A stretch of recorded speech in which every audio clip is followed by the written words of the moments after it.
Kisah Para Rasul pasal 9 ayat 26-31. Setibanya di Yerusalem, Saulus mencoba menggabungkan diri kepada murid-murid, tetapi semuanya takut kepadanya, karena mereka tidak dapat percaya bahwa ia juga seorang murid.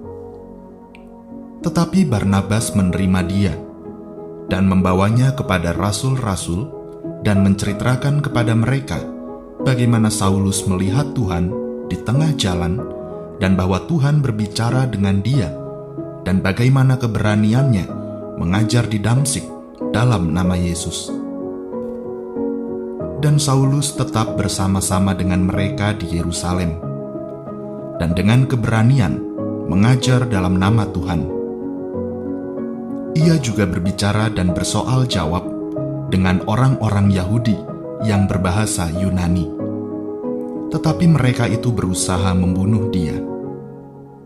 Akan tetapi, setelah hal itu diketahui oleh saudara-saudara anggota jemaat, mereka membawa dia ke Kaisarea dan dari situ membantu dia ke Tarsus.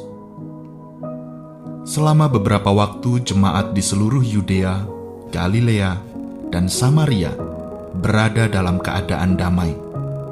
Jemaat itu dibangun dan hidup dalam takut akan Tuhan. Jumlahnya makin bertambah besar oleh pertolongan dan penghiburan Roh Kudus. Demikianlah sabda Tuhan.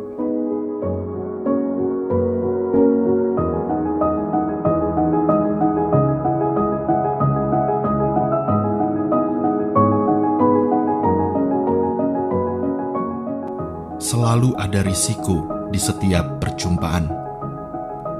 Ditolak, diabaikan, dan direndahkan adalah sebagian kecil risiko yang dihadapi seseorang ketika berjumpa dengan orang lain. Hal yang sama dihadapi oleh Saulus ketika berada di Yerusalem.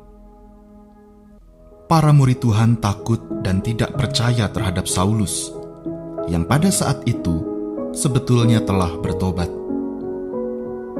Rekam jejaknya sebagai penjagal murid-murid Tuhan tampaknya begitu melekat pada diri Saulus.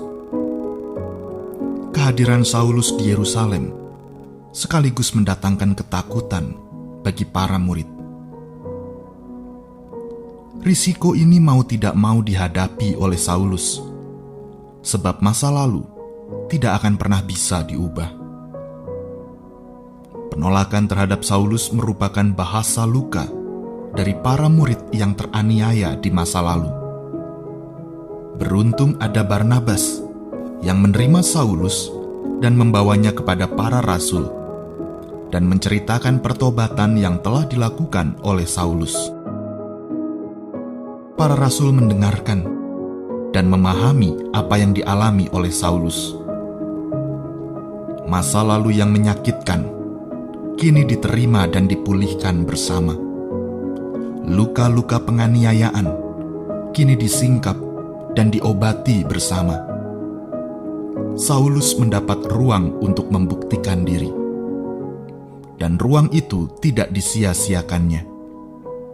Ia mengajar dan bersaksi. Ia kembali merisikokan diri.